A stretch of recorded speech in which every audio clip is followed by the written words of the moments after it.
Hey Randy, real quick, here's the beta waiting thing. I'm gonna make it really fast. Okay, so maybe I'll do it on a different trade for a second that you're more familiar with. Look at when I do say the this one here. So you see how this is the vertical. This is just a vertical, so it's really simple. You really seen it a million times. See how this is? It's SPY. I type SPY in up there. That's normal. Blah blah blah. If I put this on single symbol, there's nothing else there. There's no other symbol. No other trades are there. If I put it on portfolio beta weighted, any other symbols that I am interested in seeing at the same time can be displayed in the chart in terms of whatever I type in there. So this is SPY. Now if I click on this MES futures, that's going to be okay. So this is the MES future and characterized in terms of the SPY. So look at the delta. Now look, if I change, the delta is $13 for every point, right, on the SPY. So look, if I change it to the MES, sorry, it's $1.32 because it's times 10. So, but it's all the same. And obviously it works really well when there's a direct relationship between the two. But you can put anything on here. I can go right here and say Apple, and say, okay, I'm going to buy. This is showing what this would do relative to the Apple price. I'm pretty sure that the reliability of this is directly related to how strongly they're correlated. So when I do it with, everything that I'm using is S&P 500 base basically. So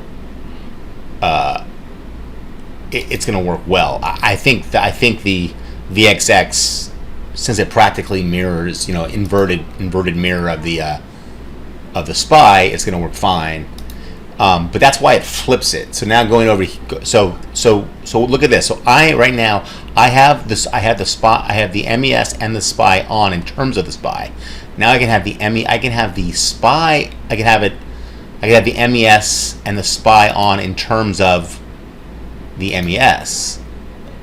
I can have just the SPY on in terms of the MES, or I can have just the MES on in terms of the SPY, or both. So it doesn't really make that much of a difference how you do it.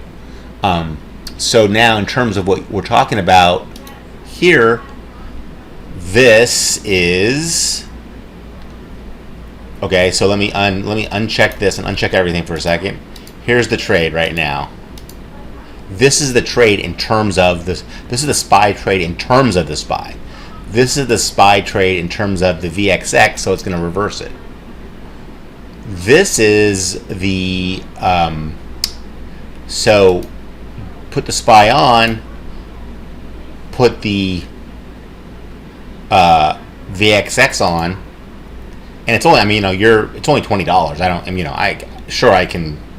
I can change it, but the whole point of this trade here, this part you keep mentioning that I don't have to have that, and that's fine. That's probably true, and all this blah blah blah. But I'm not that sure if that's true. Does it make it more resistant to volatility? And if you make this come down, is the whole thing going to come down because of volatility? That's all. But I know we should set it up so at least it's break even and not losing money. But it's only $20. So I just did it. The point is, how well is this going to resist? So this week, let's look at. We'll just lock them all in when the market opens tomorrow and say, how would have this done? How would have this done? How would have this done?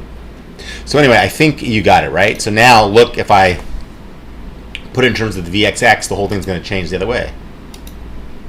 Boom, right? It's really cool. I'm telling you, there's nothing like Thinkorswim. I'm really hoping they don't get rid of this. Okay, so I think that's it. Look at that, 5 minutes.